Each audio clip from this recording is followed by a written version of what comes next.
Hello, it's Craig from Unleashed Education here, and today I'm going to be talking about grouping images into a stack in Lightroom.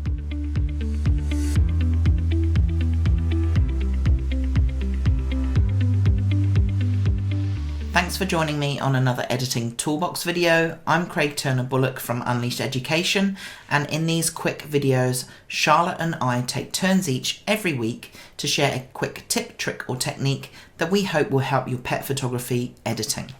This week I'm talking about grouping images into a stack in Lightroom, and this is really useful for me when I'm working on my panoramic images for a couple of reasons which I'll go through during this video. But first, let's talk about what actually is a stack or a group. If you look at this session, which I'm partway through editing at the moment, you'll see that there are a couple of images which are surrounded by a darker grey background.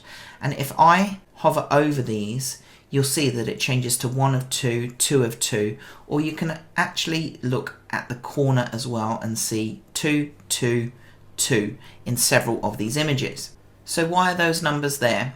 Well, it's basically indicating that there are two versions of this image. So I have my raw file here, which you can see with the CR3, and then this image is my edit in Photoshop image that has been brought back into Lightroom, which is my PSD file. So when you take an image into Photoshop from Lightroom, edit it, and then save it, it automatically brings it back into Lightroom and it will stack it with the original file. You can open and close the stacks just by clicking on these numbers.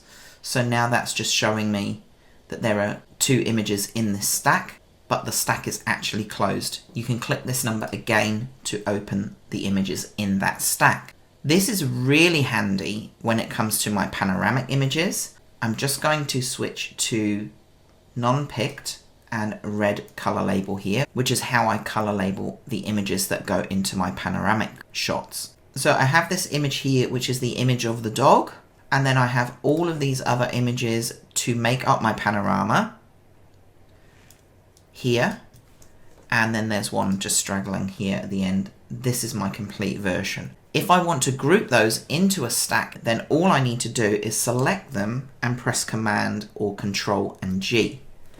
And now you can see that that's put those 49 images into a stack. And that's just saving me space from scrolling, really. I don't need to see all of those parts for that panorama. I just like to see the dog and the finished shot. What you'll also notice here is that even though I did right-click and edit as panorama in Photoshop to edit these images, it hasn't re-imported the saved image into Lightroom as a stack. If we look at the file extension here, it's actually a PSB file.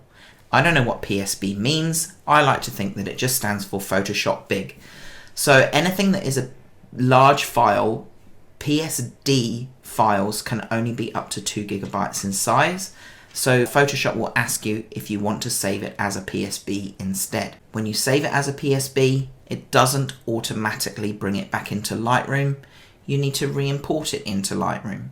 And so then when you re-import it, it's not associated with any of the files that are already in there. So what might be handy to do in this situation is we've made a stack of all the panoramic images except for the dog. So maybe I would like to associate these two images together and stack those together, the original dog shot and the finished panoramic edit. So then I can just group those together with Command and G again, and I can leave that expanded because I don't mind having the two side by side, whereas I don't really want all these 49 images on display in my Lightroom catalogue. And I think that's about it really. Grouping images into a stack is pretty simple. For the most part, it will happen automatically, but it can be handy if you want to group together similar things, or in this case, images for panoramas. But really for me, it's just a good way to automatically keep my PSD files and my RAW files together in association with each other, and also to stack my panoramic images up with my shots of the individual dog on its own. Hopefully that is helpful for you. I'd love to know what you think in the comments, and I will see you again in another couple of weeks with my next video. Thanks for watching.